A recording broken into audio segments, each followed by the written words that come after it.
So I just looked at two or three of their most recent fights, particularly Anthony Joshua's masterclass on Andy Ruiz and his first fight against Andy Ruiz. And I noticed that Anthony Joshua actually had a lot of success against Andy Ruiz early in his first fight with Andy Ruiz.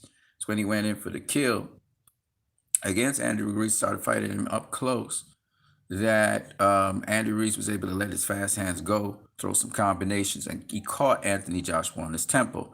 And that pretty much, Anthony Joshua never recovered from that temple shot.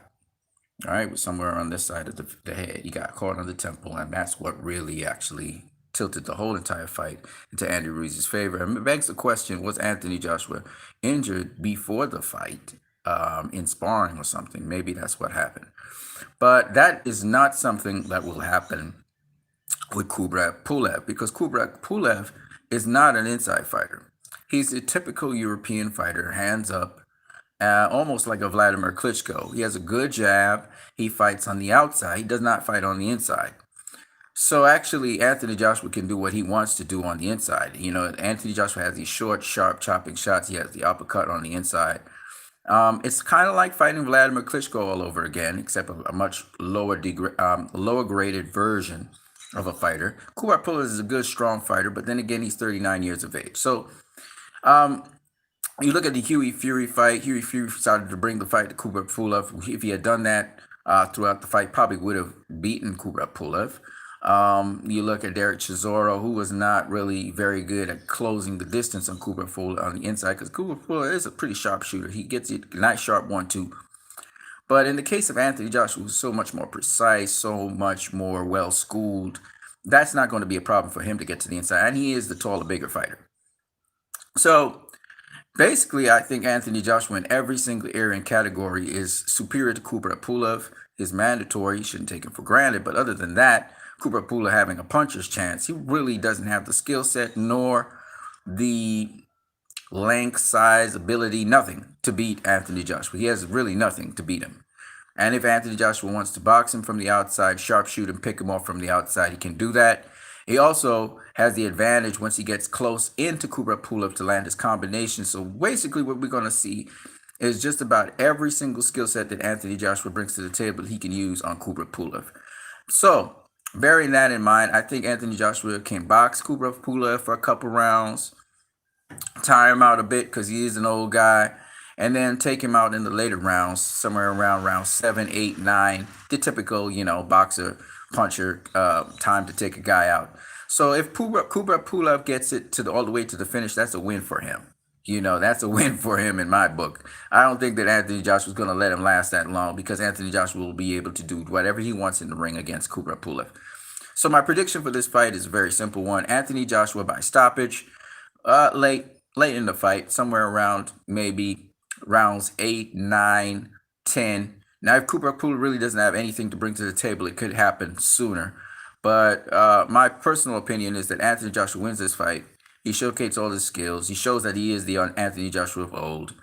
And he takes out Kubrat Pulev. This fight's not going the distance. Okay? Kubrat Pulev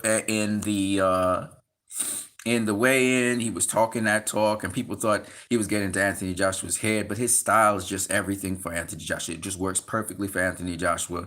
He has the style that Anthony Joshua would love to have, because Anthony Joshua gets to work on the inside if he wants to, work on the outside. He just does not get to work at mid-range. That's Kubrat Pulev's domain.